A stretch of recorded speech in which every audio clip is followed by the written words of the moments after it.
The sound my stepmother's palm made when it connected with my cheekbone wasn't what I expected.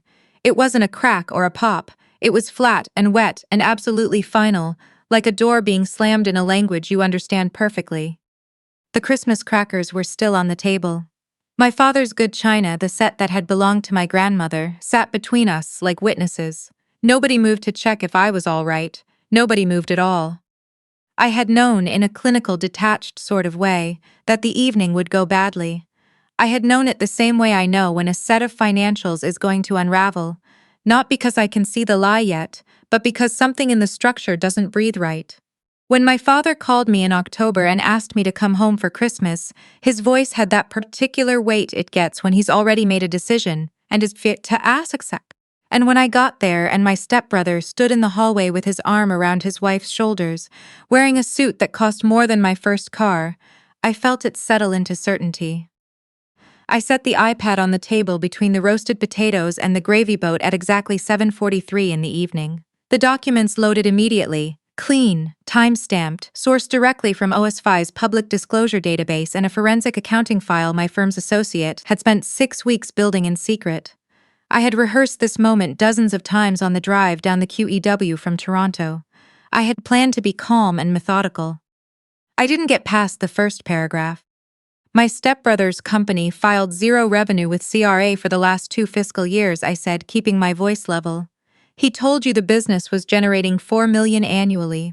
The T2 corporate return says otherwise. The investor prospectus he distributed to 47 families in Brampton, families who mortgaged their homes to back him, is fraudulent. The technology doesn't exist. The user metrics were fabricated. And the $850,000 HELOC you took out on this house, Dad, the money you told me was going toward your retirement income trust. Every cent of it was wired to a shell registered in the Cayman Islands under a name none of you will recognize, because he was careful enough to use his mother-in-law's maiden name. I thought the worst thing that could happen was that they'd call me a liar. That would have been manageable. What actually happened was that my stepmother stood up so fast, her chair toppled sideways onto the hardwood, and she crossed the length of the dining room table and hit me across the left side of my face before the chair had finished falling. The stem of my wine glass caught the edge of her wrist on the follow-through, and the glass went over, Pinot Noir spreading dark across the embroidered tablecloth my father's mother had brought over from Newfoundland 40 years ago. My stepbrother's wife made a small, theatrical sound and pressed her hand to her mouth. My father said nothing. I sat with my cheeks stinging and my breathing perfectly even and waited. I waited for my father to say something, to stand, to at minimum acknowledge that his wife had just struck his daughter across the face at the dinner table. I waited for the version of him that had driven me to my first day of university, that had sat beside me in the hospital when my appendix ruptured at 19, that had cried quietly at my convocation when I walked across the stage to accept my CPA designation. That version didn't come. What came instead was my stepbrother setting down his fork with great deliberateness and looking at me the way he'd looked at me since we were children, like I was something he hadn't asked for and couldn't return. "You've always done this," he said. "Every time something good is happening for me, you manufacture a crisis to pull the focus back to yourself. You've been jealous of my success since the day I incorporated." "You incorporated a ghost," I said. "That's enough." My father's voice was quiet. He hadn't looked at his wife, hadn't looked at my cheek. He was looking at his plate. "That is enough from you. Dad, those investors." I said enough. He pushed back from the table and stood, and for a moment I thought he was going to say something that mattered. He walked to the head of the room, toward the front hallway, and then he turned around. His face was the face of a man protecting something he already knows is rotten but has decided to keep anyway. "You want to come into my home on Christmas and call your brother a criminal in front of his wife. After everything I've given you. After I paid for your education, after I co-signed your first apartment, and this is the respect you show this family." "He's stealing from you," I said. "Get out of my house." His voice dropped to something final. "Don't call me. Don't come back. I don't want to hear from you until you're ready to apologize to this family for what you've done tonight." I looked at him for a long moment, then I picked up the iPad and slid it into my bag. I took my coat from the closet by the front door. I wrapped my scarf around my neck. I pulled on my gloves one finger at a time. My stepmother had followed me into the hallway and was talking, her voice climbing steadily. Something about ingratitude, something about jealousy, something about how she'd always known I resented her. I let her talk. I was listening to the quality of my own breathing, making sure it stayed slow. At the door, I paused. My stepbrother had followed too, standing beside his wife in the archway to the living room. They looked like they were posing for something. "Enjoy the house," I said very quietly. "It's a beautiful property, good bones too. The assessor valued it at just over $2 million last spring." My stepbrother rolled his eyes. "Is that a threat?" "It's an observation," I said. "By the time the sun comes up tomorrow, the question of who owns it won't have a comfortable answer." His wife laughed, a short, dismissive sound. "You're embarrassing yourself." I opened the door. The cold came in hard. It was -18 with the wind chill, that particular December cold that southern Ontario does when it wants to remind you it doesn't care about your plans. I walked to my car. Behind me, the door closed. I sat in my Civic for almost 2 minutes before I started it, just listening to the cold tick against the metal. Then I put it in reverse, pulled out of the driveway of my father's Oakville home, and called Quentin. He picked up on the second ring. "You sound like you've been slapped," he said. "I have been slapped," I said. "Do we want to document that for any parallel proceeding, or are we focused on the primary execution tonight?" "Primary execution," I said. "Walk me through the current position." I heard the sound of him settling back in a chair, a file opening somewhere in his home office in Etobicoke. Quentin was the kind of corporate and commercial solicitor who kept a whiteboard in his living room and had never once in the 10 years I'd known him complained about being called after 9 p.m. "Your numbered company holds the full HELOC note," he said. 1847392 Ontario Inc. acquired it off the secondary market in August. Your father's lender bundled it with 4 other non-performing consumer credits and sold the package at 61 cents on the dollar. Your father has no idea the original institution reassigned it. As far as he knows, he still owes money to a commercial lending operation with a post office box in Mississauga. He's missed payments 3 consecutive months. The contractual cure period expires at midnight tonight. I checked the clock on the dash, 11:49, 11 minutes. And the acceleration clause is clean. Drafted it myself. If the outstanding balance, $850,000 principal plus arrears and penalties, currently sitting at just under $920,000, is not cured by midnight, the full amount comes due immediately, and we're entitled to execute against all cross-collateralized assets. The property is the primary security. We've already filed the necessary documentation with the Land Titles Office. The Superior Court signed the pre-authorized enforcement order this afternoon. I pulled onto the QEW heading east and let the speedometer settle. The highway was nearly empty on Christmas night. The lights of the city shimmered somewhere ahead of me in the dark, pale orange against the low cloud cover. "He's going to try and call the lender Monday morning," I said. "He's going to try to charm his way into a forbearance." "He's welcome to try," Quentin said. "The automated phone line will take his call." I wrote the script for the voicemail menu myself. "What's my stepbrother's status?" A pause. Longer this time. The RCMP Financial Crimes Unit confirmed receipt of the full evidentiary package at 4:30 this afternoon. Given the profile of the victims, 47 investor families, many of newcomers, aggregate loss approaching $3.22 million, they've designated it a priority file. I'd expect them to move within 24 hours of our enforcement action. "Quentin," I said, "have the property management team ready. I want the locks changed by 7 a.m. "Already booked," he said. "Happy Boxing Day." The clock on the dash flipped to 11:50, 10 minutes. I had been planning this since August. Since the afternoon I pulled the corporate registry records on my stepbrother's company as a favor to a colleague whose client was considering investing. I recognized the structure immediately. The phantom subsidiary, the inflated subscription numbers, the way the registered office address traced back to a mail forwarding service in Etobicoke rather than any actual physical presence. I had seen that shape before, in a file I'd worked 2 years earlier involving a mortgage fraud operation in the Waterloo region. I spent 2 weeks telling myself it wasn't my problem. Then I drove to Brampton on a Saturday morning and knocked on the door of one of the investor families whose names appeared in my stepbrother's distribution list, a family who had put their life savings, $85,000, into a company that didn't build anything and never would.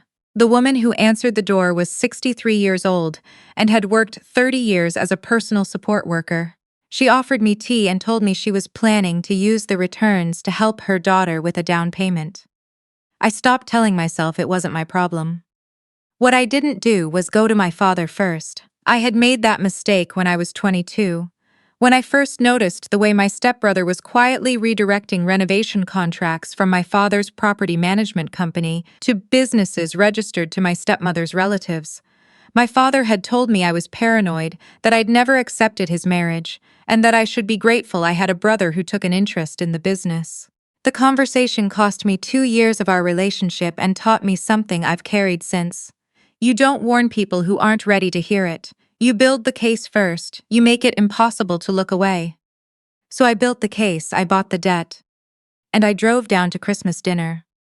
At 11:57, parked in a rest stop just south of Oakville, I opened the secure portal on my phone and pulled up the enforcement file. The outstanding balance sat in red at the top of the screen, $900,847.33. The payment field below it was empty. No wire has been received, no bond posted, no good faith transfer of any kind. My father hadn't even tried. At 11:59, the clock in my chest and the clock on the phone seemed to synchronize into one weightless second. I didn't blink, I didn't move. I sat in the dark car on the edge of the highway and watched the digits prepare to shift. Then my phone buzzed. Not Quentin, a message from my stepbrother. Whatever you think you're doing, stop it. I know people at the Ontario Securities Commission. I'll have your CPA license pulled. You have until midnight to delete whatever you've filed and call off your lawyer. This is your last warning. I read it twice, then I looked at the clock. 12. I opened the enforcement portal. I pressed my thumb against the biometric field. I typed 4 characters into the confirmation box and hit execute. Quentin's call came in 40 seconds later. We're live, he said. The land title's filing is time transit. Asset freeze covers the property, the HELOC account, and both vehicles registered to the Oakville address. Lock changes are confirmed for 6:45 a.m. The enforcement officer will meet us at the property at 7. Good, I said, good. I drove home to my apartment in Hamilton, showered, slept 4 hours, and was standing on the sidewalk outside my father's property at 6:58 a.m. when the RCMP cruiser turned quietly onto the street. There were 2 officers. A second vehicle, unmarked, carried the enforcement officer Quentin had retained. A process server stood near the gate with an envelope, blowing on her hands against the cold. Quentin arrived at 7 on the dot, briefcase in one hand, a tray of Tim Hortons in the other. He handed me a coffee without a word. The lock company changed the front door deadbolt in 11 minutes. While it was happening, the enforcement officer posted the formal notice, the standard form required by the Mortgages Act, printed in clear 12-point font, advising all occupants that the property had passed to the creditor under an executed power of sale. Then my stepmother opened the bedroom curtains, looked out at the cruiser on the street, and started screaming. My father appeared behind her in the window. He was in his bathrobe. He stared at the enforcement notice on his front door for what must have been 15 seconds before his face changed. The moment when the person you've been choosing not to be catches up with you in the cold light of a December morning. He came to the door in his slippers. The new lock worked perfectly. He couldn't get out until the enforcement officer buzzed him through. He stood on the porch in his bathrobe in the -15 wind and looked at the RCMP officers, then at Quentin, then at me. What is this? He said. It wasn't quite a question. You missed 3 payments, I said. The grace period expired at midnight. He opened his mouth, closed it, his breath came in white clouds. He was a 64-year-old man standing in slippers in the worst cold snap of the year, and for a moment I saw the version of him I used to know clearly. Not the man who'd stood at the head of his dining room table and pointed at the door, but the man who'd taught me to ride a bike in the driveway of the house we'd lived in before he remarried, patient and steady, running alongside me until I didn't need him anymore. I let myself feel that for exactly 1 second, then I moved on. The RCMP officers went inside. My stepbrother, it turned out, was already awake. He'd spent the night on his laptop, frantically trying to liquidate offshore positions through a brokerage that had already been flagged by FinTrack. The officers found him in the kitchen in his track pants, still typing. His wife was in the living room with her phone pressed to her ear, calling her parents in Kelowna. My stepbrother came out in handcuffs at 7:34. He didn't look at me. He looked at the street, at the ordinary Boxing Day quiet of a neighborhood that hadn't woken up yet, as though hoping it would tell him this was something other than what it was. My stepmother came out 10 minutes later, clutching a garbage bag of winter clothes and her medication.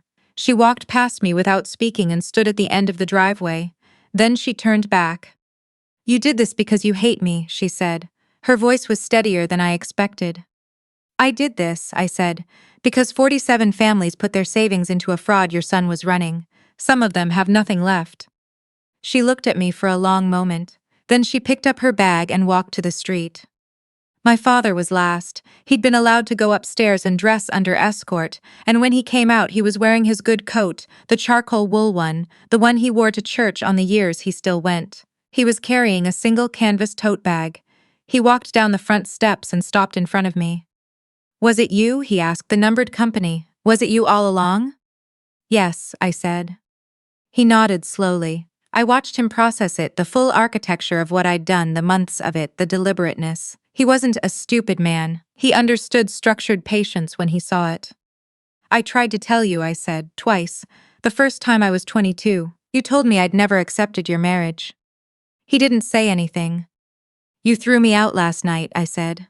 "I'm just following the instruction." He walked past me and stood at the edge of the driveway, former driveway, technically, as of 4 hours ago, and looked at the house. The sun was coming up over the neighbor's roofline, pale winter light catching the frost on the window glass, making the whole front of the house look briefly like something precious. Then he picked up his bag and walked to the street. 3 months later, my stepbrother took a plea deal. 8 years in a federal institution, eligible for parole after 4. The RCMP investigator told Quinton that the evidentiary package I'd built was the cleanest private submission their unit had processed in a decade. The 47 investor families received a partial recovery through an emergency fund Quinton and I established using the net proceeds from the property sale, a sale I structured deliberately, pricing the home to clear quickly, because I didn't want to live there and I didn't want to hold it as an asset. I wanted it converted into something restitutive. My father was renting a bachelor suite in Burlington and working part-time at a building supply store. Something physical, familiar, work he'd done before he decided he was above it. I knew because I drove past it once, in March, and saw his car in the lot. I didn't stop. I ran into my stepbrother's wife on a Tuesday afternoon in April at the Second Cup on King Street in Hamilton. I was there for a working lunch. She was behind the counter, wearing the green polo, hair pulled back, practical and plain, no product. The hair of someone who starts work before 6. She saw me the moment I walked in. I watched it happen, the recognition, the calculation, the careful blank expression she constructed over top of both. I ordered a medium coffee and said thank you when she handed it to me. I walked to my table and did not look back. When the meeting ended and I left, I put a $20 tip in the jar on the counter without making eye contact. Not out of kindness, not out of cruelty. Because what I felt, looking at the woman who had laughed at me in her in-laws' hallway on Christmas Eve, was nothing that required a response. Just the ordinary sadness of watching someone discover too late that the life they were performing wasn't built on anything real. The house became something my father never would have built himself. I partnered with a community financial literacy organization that works specifically with newcomer families. The kind of families my stepbrother had targeted, people who trusted a polished pitch and a promise of Canadian prosperity. The property was converted into a drop-in resource center. Twice a week, volunteer CPAs and licensed advisors hold free sessions. How to read a prospectus, how to verify a company's status on the corporate registry, how to recognize the shape of a fraud before you're inside it. There's a small plaque near the entrance with the organization's name, the year it opened, and a single line below that, for the 47 families and anyone who came after. I drive past it sometimes on my way down the QW. The house that was used to break people apart is being used now to help them protect themselves. That's not nothing. My father's number hasn't rung on my phone since Boxing Day. My stepmother sent a long misspelled message on New Year's Eve. Invoking God, invoking blood, invoking the word family in the particular way people do when they've never done the maintenance that word requires. I read it once. Then I blocked the number. It wasn't anger that made me do it. Anger takes energy I'd rather spend elsewhere. It was something quieter, the recognition that some doors, when you close them, need to stay closed. Not because you don't remember what was on the other side, but because you do.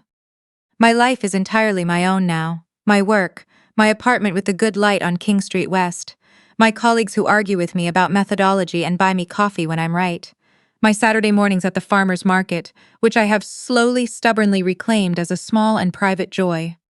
The 47 families needed the money back. I got them as close to whole as I could. The rest of it, the cheekbone that ached for a week after Christmas, the sound of that front door closing behind me on a -18 night, the particular weight of my father's voice when he pointed me toward the exit of his life, all of that is just evidence now. Filed, documented, resolved. It doesn't live in my chest anymore. That's what I was actually after in the end.